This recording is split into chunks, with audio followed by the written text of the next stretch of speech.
नमस्कार दोस्तों, इस वीडियो में हम जानेंगे श्रीमद् भगवद गीता के 9वें अध्याय के विषय में। चलिए जानते हैं श्लोकों का भावार्थ सरल शब्दों में। श्री कृष्ण ने कहा, क्योंकि तुम मेरे दोष दृष्टि रहित भक्त हो, मैं तुम्हें यह परम गोपनीय विशेष ज्ञान कहूँगा, जिसे जानकर तू शुभ अशुभ कर्मों से मुक्त हो जाएगा।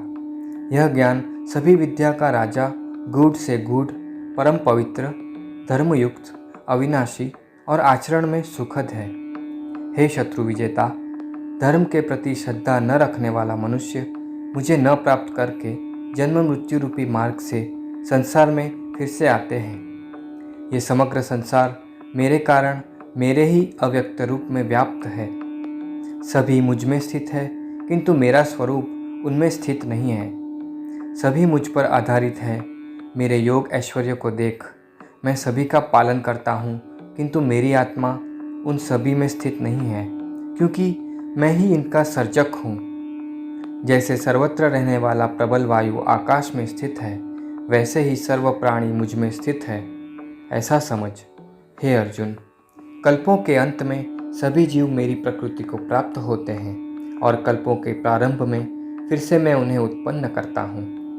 अपनी प्रकृति में प्रवेश कर समग्र प्राणी समुदाय को प्रकृति के अधीन बार बार उत्पन्न करता हूँ। हे धनंजय, ये सभी कर्म का मुझे बंधन नहीं लगता, क्योंकि मैं निष्काम तरीके से यह कर्म करता हूँ। मेरे अधीन होकर प्रकृति सभी चलायमान और स्थिर जीवों को उत्पन्न करती है। इसी कारण यह संसार परिवर्तनशील है। मूर्ख मनुष्य मुझे अपने जैसा शरीर धारण करने वाला समझते हैं, इसीलिए मेरी दिव्य ऐश्वर्य के स्वभाव को जान नहीं पाते। ऐसे मनुष्य कभी न पूर्ण होने वाली आशा में, कभी न पूर्ण होने वाले कर्मों में और कभी न प्राप्त होने वाले ज्ञान में स्थित हुए प्रकृति के अधीन मोहग्रस्त होने वाली राक्षसी और आसुरी वृत्ति के स्वभाव से आश्रित रहते हैं। हे पार्थ, मोह रहित महापुरुष देवी स्वभाव वाले मेरी शरण ग्रहण करते हैं और मुझको सभी जीवों का सृष्टा जानकर भक्तिपूर्ण रहते हैं। ऐसे महापुरुष दृढ़ संकल्प से प्रयत्नपूर्वक सदैव मेरी भक्ति में स्थित मेरी उपासना करते हैं। कुछ मनुष्य ज्ञान से यज्ञ करके, तो कुछ मुझे तत्व से एक रूप जानकर और कुछ मनुष्य अलग अलग रूप जानकर अनेक विधियों से मेरे विश्व स्वरूप को ही पूजते हैं। मैं ही कर्मकांड, मैं ही यज्ञ, पितृतर्पण, मैं ही औषधि और दिव्य मंत्र हूँ, और मैं ही हवन की अग्नि तथा आहुति हूँ। मैं ब्रह्मांड का पिता, माता, आश्रयदाता और पितामह हूँ। मैं ही पवित्र करने वाला प्रणव और मैं ही ऋग्वेद, सामवेद, यजुर्वेद हूँ, अर्थात प्रार्थना, समत्व भाव और यजन की विधि हूँ। मैं ही परम लक्ष्य हूँ, पालनकर्ता, स्वामी, साक्षी तथा परम धाम हूँ। मैं ही आश्रय स्थान तथा मित्र हूँ, सृष्टि को उत्पन्न करने वाला और संहार करने वाला हूँ।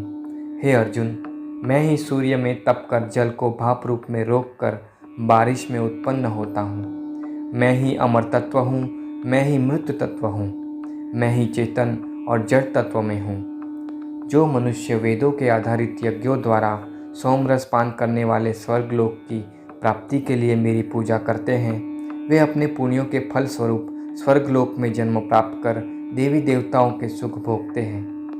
वे जीवात्मा स्वर्ग सुख का भोग कर पुण्य फलों के समाप्त होने पर मृत्युलोक में पुनः जन्म लेते हैं। इस तरह वेदों के सिद्धांत अनुसार सांसारिक सुख की कामना वाले मनुष्य बार बार जन्म मृत्यु को प्राप्त करते हैं। परंतु जो केवल मुझ में भक्तिभाव से मेरे दिव्य स्वरूप का चिंतन कर कर्म करते हैं, उनकी आवश्यकता और सुरक्षा मैं स्वयं करता हूँ।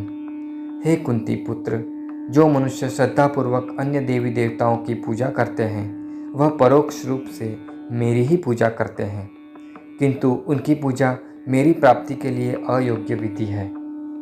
मैं ही समस्त यज्ञों का भोक्ता हूँ, किंतु मनुष्य मेरे वास्तविक स्वरूप को नहीं जानते, इसीलिए कामनाओं के कारण पुनः जन्म को प्राप्त होते हैं।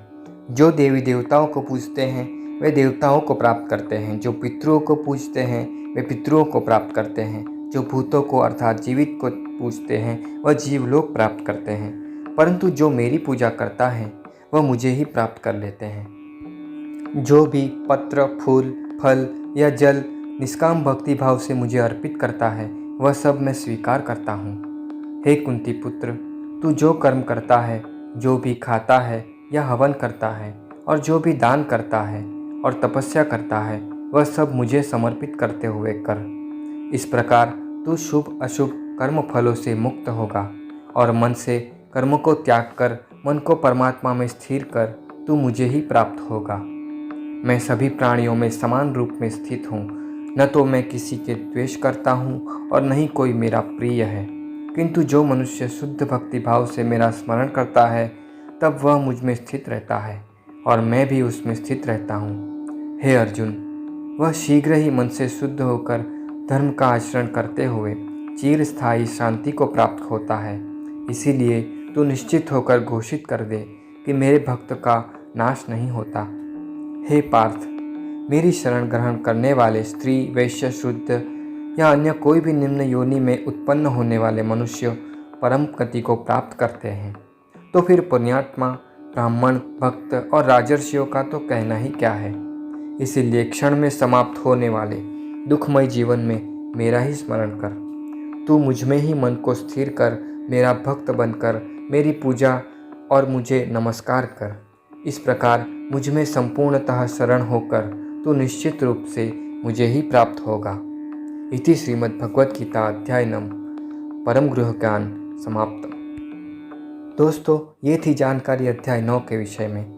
आपको यह जानकारी अच्छी लगी हो तो इसे लाइक और शेयर करें। धन्यवाद। जय श्री कृष्ण।